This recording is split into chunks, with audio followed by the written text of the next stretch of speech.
एक व्यक्ति कई वर्षों तक अपने गुरु के दर्शन करने जाता रहा, उपदेश सुनने जाता, सेवा करता, ध्यान का अभ्यास करता, लेकिन हमेशा उसके मन में एक कमी बनी ही रहती कि मेरे अंदर सुधार नहीं हो रहा है। मुझे कितने वर्ष गुरु की शरण में गए हो गए, प्रवचन सुनते हो गए, लेकिन मेरे जीवन में उतना बदलाव नहीं आ रहा है जितना गुरु की मुझसे अपेक्षा थी। एक दिन उसने सोचा कि शायद गुरु ही इस प्रश्न का उत्तर दे पाएंगे और वह गुरु से मिलने चला गया। गुरु ने उसे अपने पास बिठाया और उसकी समस्या पूछी। उस व्यक्ति ने कहा, जीवन तो बहुत तेजी से बीता जा रहा है। मुझे दीक्षा लिए 20 वर्ष से ज़्यादा हो चुके हैं और इन 20 वर्षों में मैंने अपनी तरफ से अथक प्रयास किया, लेकिन इन प्रयासों से मैं संतुष्ट कभी नहीं हुआ। मेरे जीवन का एक बहुत बड़ा हिस्सा बीत चुका है, जीवन का एक भाग बीत चुका है और अब दूसरा चल रहा है। मेरी उम्र लगभग 50 की हो चुकी है, मेरे बाल भी सफ़ेद पड़ने लगे हैं। पिछले 20 वर्षों में मैंने अथक प्रयास किया, लेकिन मैं अपने आप को कहीं भी नहीं पाता। क्या मेरा जीवन यूं ही खाली खाली, कोरा कोरा ही बीत जाएगा? गुरु ने उससे कहा, तुम्हें सच्चाई समझने में अभी 2 वर्ष और लगेंगे। गुरु ने उसे बीजों से भरी एक पोटली देते हुए कहा, तुम यह बीज ले जाओ और इन्हें अपने खेतों में तब बोने के लिए डालना जब 3 दिनों तक अच्छी बारिश हो। वह व्यक्ति उन बीजों को लेकर वापस अपने घर आ गया और बारिश का इंतजार करने लगा। दिन हफ्तों में बदल गए और हफ्ते महीनों में, लेकिन बारिश नहीं हुई। फिर कभी 1 दिन बारिश होती, कभी 1.5 दिन, कभी 2 दिन, लेकिन 3 दिन तक लगातार बारिश कई दिनों तक नहीं हुई। वह प्रसन्न होता जैसे ही बारिश शुरू होती, लेकिन फिर दुखी हो जाता जब बारिश कुछ ही देर में बंद हो जाती। कई महीने फिर ऐसे ही बीत गए। अब वह दुखी रहने लगा कि शायद 3 दिन तक तो कभी बारिश होगी ही नहीं। वह यही सोचता रहता। तभी एक दिन अचानक भयानक काले बादल आए और रात दिन लगातार 3 दिन तक बरसते रहे। उस व्यक्ति के अंदर अत्यंत प्रसन्नता का भाव जागा। उसने गुरु के दिए हुए बीज पोटली से निकाले और खेतों में बो दिए। अगले 2 महीनों में वो बीज अंकुरित हुए, बढ़े और पेड़ बन गए। लेकिन उसे कुछ भी नहीं पता था कि यह किसके पेड़ हैं, क्योंकि उसने गुरु से बीजों के बारे में कुछ नहीं पूछा था। तीसरे महीने से उन पेड़ों में फूल आने शुरू हो गए और देखते ही देखते चारों ओर फूल ही फूल हो गए। तितलियां, मधुमक्खियां, भौरे और ना जाने कहां कहां से लोग उन फूलों को देखने और उनकी सुगंध का आनंद लेने आने लगे। इतने सारे लोगों से तो वह अपनी पूरी जिंदगी में नहीं मिला था और ना ही उसने एक साथ इतने सारे लोग पहले कभी देखे थे। वह बड़े आश्चर्य में था कि इतने सारे लोग आ कहां से रहे हैं, बिना बताए, मुझे जानते भी नहीं, पहचानते भी नहीं, मेरा इनसे कोई संबंध नहीं, ये लोग आ कहां से गए? वो बड़े आश्चर्य में था। लोगों ने उसकी बहुत तारीफ की, उसके फूलों की तारीफ की, कुछ ने उसे इनाम भी दिया और सभी ने उसके फूल खरीदे। उसके फूलों की खुशबू और उनकी प्रसिद्धि दूर दूर तक फैलने लगी। सारे शहर, गांव, प्रदेश और देश में फैलने लगी। ऐसे उगते हुए फूल, ऐसी खुशबू और इतने बड़े क्षेत्रफल में लगे फूलों की कभी किसी ने कल्पना भी नहीं की थी। कभी किसी ने सोचा भी ना था कि इतने खुशबूदार फूल भी हो सकते हैं। उनकी खुशबू कई किलोमीटर दूर तक फैली रहती। तभी तो दूर से अगर कोई राहगीर भी गुजरता तो वह पलटकर एक बार जरूर देखने आता कि यह खुशबू आ कहां से रही है। वह व्यक्ति बहुत प्रसन्न था। उसने सोचा कि मैं यह सब जाकर गुरु को बताऊं, लेकिन फिर उसे याद आया कि गुरु ने कहा था कि तुम दोबारा 1 साल बाद आज ही के दिन आना, उससे पहले नहीं। इसीलिए वह बार बार अपनी उत्तेजना को रोकता और सहम जाता कि अभी समय पूरा नहीं हुआ है। इसीलिए वह रुका रहा, लेकिन वह बहुत खुश था। उसने उन फूलों को बेचकर बहुत धन कमाया, एक आलीशान घर बनवाया और उसमें खूब खुशी से अपने यार दोस्तों के साथ रहता। बहुत खुश रहता, लोगों से मिलता और अब आसपास के लोगों से उसका बहुत मेल जोल भी हो गया था। वह अपने समाज का एक बहुत बड़ा मुखिया बन गया था। खूब मान सम्मान मिलने लगा था। लेकिन फिर धीरे धीरे गर्मी बढ़ने लगी। भीषण गर्मी पड़ी, फूल मुरझाए और कुछ समय पश्चात सारा खेत सूख गया और धीरे धीरे लोगों ने आना भी कम कर दिया। अब कभी कभी कोई इक्का दुक्का लोग ही उससे मिलने आते। फिर समय आया गुरु से मिलने का। वह गुरु के पास गया, उन्हें नमन किया। तभी गुरु ने कहा, मुझे कुछ भी बताने की जरूरत नहीं है, मैं सब जानता हूं। गुरु ने उसे बीज की एक पोटली देते हुए कहा, अब जाओ और इन बीजों को तभी बोना जब फिर से 3 दिन तक लगातार बारिश हो। वह व्यक्ति उन बीजों को लेकर वापस आ गया और थोड़ा दुखी भी हुआ कि वह गुरु को कितना कुछ बताना चाहता था, लेकिन गुरु ने तो पहले ही कह दिया कि वो सब जानते हैं, उन्हें कुछ बताने की जरूरत नहीं। वह इस बात से बहुत निराश था कि वह अपने मन की बात बोल नहीं पाया, लेकिन वह इस बात से अनजान था कि गुरु दूरदृष्टि रखते हैं, वो सब देखते हैं। वह घर आया और फिर से बारिश का इंतजार करने लगा और वह बहुत खुश भी था कि मुझे फिर से बीज मिल गए, फिर वही फूल उगेंगे, फिर चारों तरफ सुगंध फैलेगी, फिर दूर दूर तक मेरी ख्याति फैलेगी, लोग मुझे इनाम देंगे, मेरी प्रशंसा करेंगे, मेरे फूलों की बिक्री होगी, मुझे मान सम्मान मिलेगा।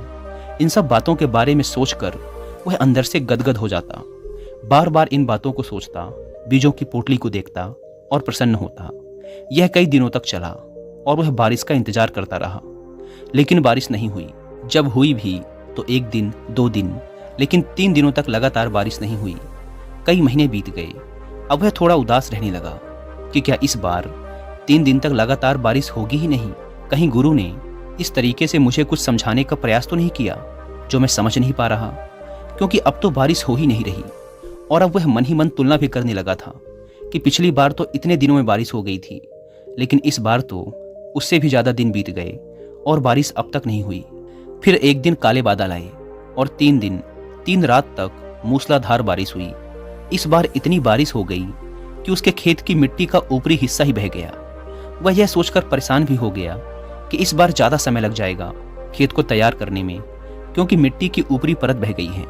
फिर जैसे तैसे करके बारिश रुकी।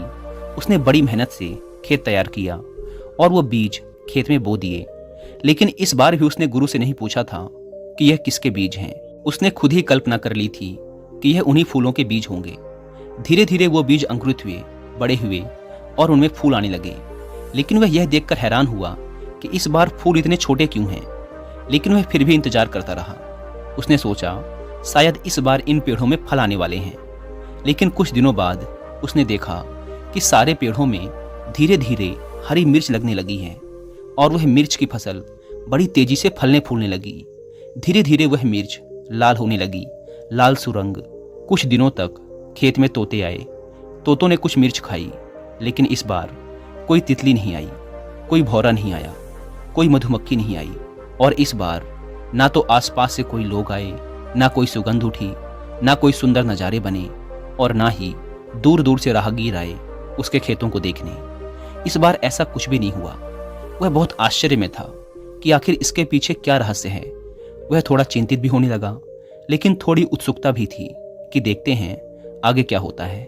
फिर जैसे जैसे गर्मी बढ़ने लगी वो मिर्च लाल होने लगी और धीरे धीरे वो मिर्च पककर खेत में ही गिरने लगी और सूखने लगी। सारा खेत भी सूख चुका था। धीरे धीरे वो मिर्च फटने लगी और सारे खेत में फैलने लगी। और जैसे जैसे गर्मी बढ़ने लगी, गर्म हवाओं के साथ वो मिर्च भी उड़ने लगी और उस मिर्च से लोगों की आंखें और लोगों के गले जलने लगे। अब लोगों ने दूर दूर तक उस ओर आना ही छोड़ दिया, वो रास्ता ही छोड़ दिया और जहां जहां वो हवा फैलती लोग परेशान होने लगे। बहुत भला बुरा कहते उस व्यक्ति को कि इस मूर्ख ने ये क्या कर दिया। अगर इसने इन मिर्चों को बो ही दिया था तो फिर बाजार में जाकर इन्हें बेच देता या फिर इनका कुछ इंतजाम करता, लेकिन इसने इन मिर्चों को खेत में ही गिर जाने दिया और अब ये मिर्चें लोगों की आंखों और गलों में चुभ रही हैं। लोग उससे बड़े नाराज रहने लगे और उसके खेत के आसपास जितने भी पशु पक्षी थे वो सभी वहां से पलायन कर गए।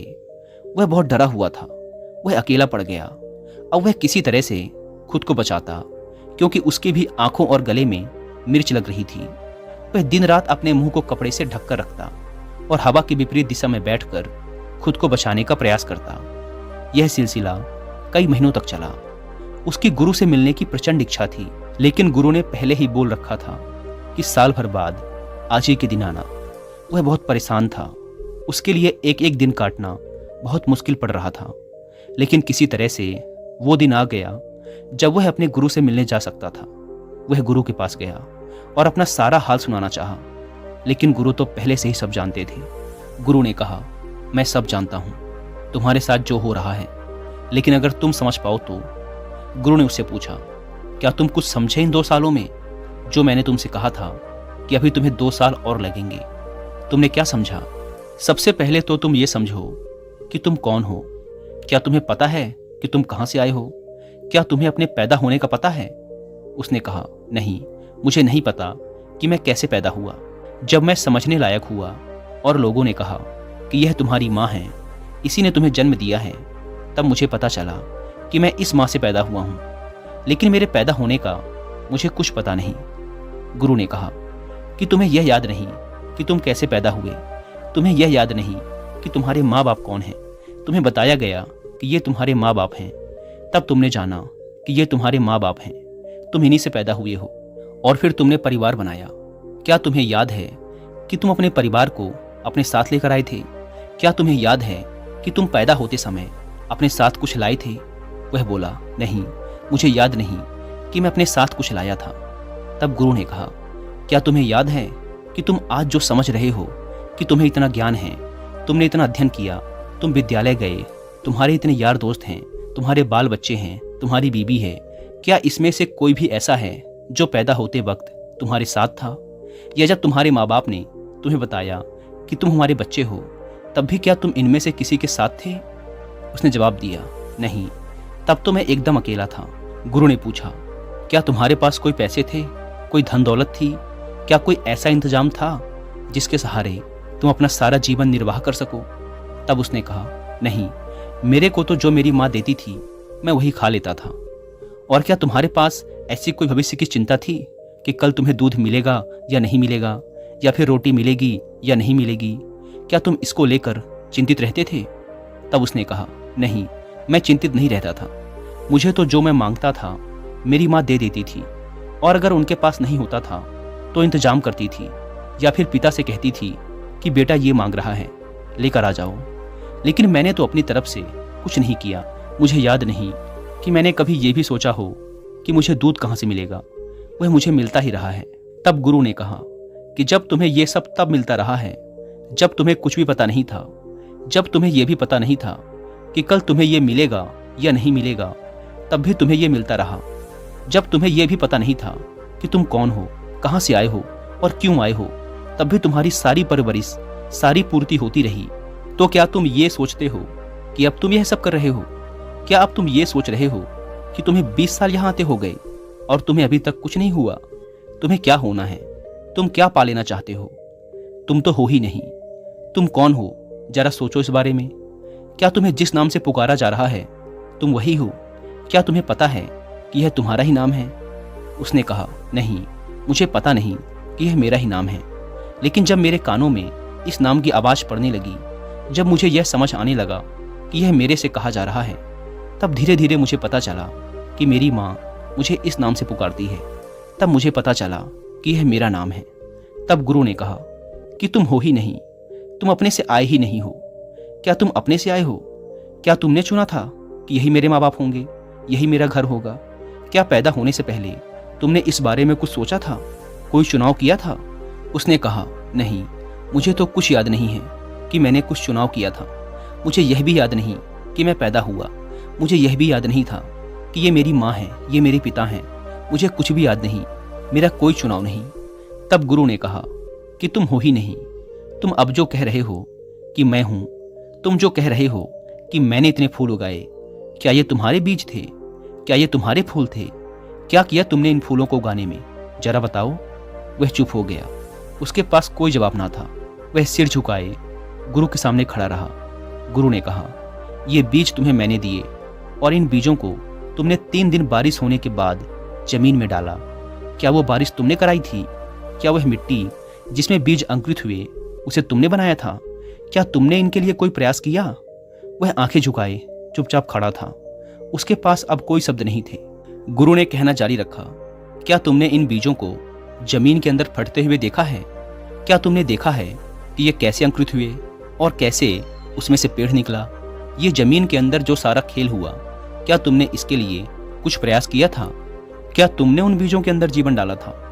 उसके पास कोई जवाब नहीं। वह मौन है, चुपचाप खड़ा है। तब गुरु ने कहा कि तुम हो ही नहीं, बस तुमने मान लिया है कि तुम हो। और तुमने जब से यह माना है कि तुम हो, जब से तुमने माना कि यह मैं कर रहा हूँ, जब से तुमने माना कि यह सब मेरा है, यह मेरी माँ है, यह मेरे पिता हैं, मैंने ये हासिल कर लिया, मैंने वो हासिल कर लिया, मैंने वो पढ़ाई कर ली, मैंने शादी कर ली, मैंने व्यापार खड़ा कर लिया, मैंने बच्चे पैदा कर लिए, ये मेरे बच्चे हैं। असल में तुमने यहाँ कुछ भी नहीं किया। तुमने सिर्फ मैं को जन्म दिया है और इस मैं की वजह से तुम्हें पता नहीं चल पा रहा कि तुम कौन हो। तुम तो हो ही नहीं। क्या तुम हो? क्या तुम्हें पता है कि तुम कौन हो? उसने कहा, मुझे ये तो पता नहीं कि मैं हूँ, परंतु मैं यह जरूर समझ गया हूँ कि इस मैं को मैंने बनाया है। गुरुदेव, आपके कहने से मैं अब समझ पा रहा हूँ कि इस मैं को मैंने बनाया है। यह मैंने ही कहा है कि यह मेरा शरीर है, यह मेरी माँ है, यह मेरे खेत हैं, यह मेरे फूल हैं, यह सारे मैं मेरे ही हैं, मैंने ही बनाए हैं। मैं इन्हें लेकर नहीं आया था, क्योंकि जब मैं आया था तो मुझे तो पता ही नहीं था कि मैं कौन हूँ। मुझे तो लोगों ने बताया कि मैं हूँ, मुझे एक नाम दिया गया और जब मुझे उस नाम से पुकारा गया तब मुझे समझ आया कि मैं ये हूँ, मेरे शरीर का यह नाम है। लेकिन मुझे अभी भी यह पता नहीं कि इस शरीर के अंदर कौन है जो देख रहा है, बोल रहा है, सब कुछ समझ रहा है। तब गुरु ने कहा, जब तुम्हें कुछ भी नहीं पता कि तुम कौन हो और यह सोच रहे हो कि मैं 20 सालों से कर रहा हूँ, कौन कर रहा है? तुम्हारा मैं कर रहा है और यह मैं कहीं भी नहीं जाने वाला। 50 साल गुजर गए, अगले 50 साल और गुजर जाएंगे, लेकिन यह मैं कहीं नहीं जाने वाला। जो यह कह रहा है कि वो मेरे फूल थे, सच बताओ, क्या वो तुम्हारे फूल थे? जो यह कह रहा है कि मैंने ये बीज लगाए, क्या ये तुम्हारे बीज थे? तुम्हारा यहाँ कुछ भी नहीं, तुम हो ही नहीं। तुमने मान लिया है कि तुम हो और इस मान लेने से इस मैंने यह सारा संसार बनाया है। तुम्हारा मैं ही तुमसे कह रहा है कि मैंने यह फूल लगाए, मैंने फूलों की खेती की, मेरी प्रशंसा हो रही है, मेरी प्रतिष्ठा बढ़ रही है, मैं मुखिया बन गया उस समाज का, मैंने बहुत मेहनत की। क्या किया तुमने? क्या उन बीजों को तुमने बनाया था? क्या उन्हें धूप तुमने दी थी? वह निशब्द खड़ा था, उसके मुंह में कोई शब्द नहीं थे। अब उसके पास यह भी कहने को नहीं बचा था कि वह 20 साल से कुछ कर रहा है, वह ध्यान करता है। तब गुरु ने कहा, तुम मुक्त हो, तुम पहले दिन से ही मुक्त थे। ये तो तुमने खुद ही बेड़ियां लगाई हुई हैं और ये बेड़ियां हैं मैं की बेड़ियां। तुमने यह बेड़ियां लगाई हुई हैं कि मैं 20 साल से कर रहा हूं। यह मैं की बेड़ियां ही तुम्हारे रास्ते की सबसे बड़ी रुकावट हैं। यह मैं ही तुम्हें गहरे ध्यान में नहीं उतरने देता। यह मैं ही तुम्हें यहां से मुक्त नहीं होने देता। तुम यह मानो कि तुम हो ही नहीं, पर क्या तुम्हें लगता है कि तुम हो? मैं फिर पूछता हूं, क्या तुम हो? क्या तुम्हें पता है कि तुम आए हो? क्या तुम्हें पता है कि तुम पैदा हुए? नहीं, मुझे कुछ याद नहीं।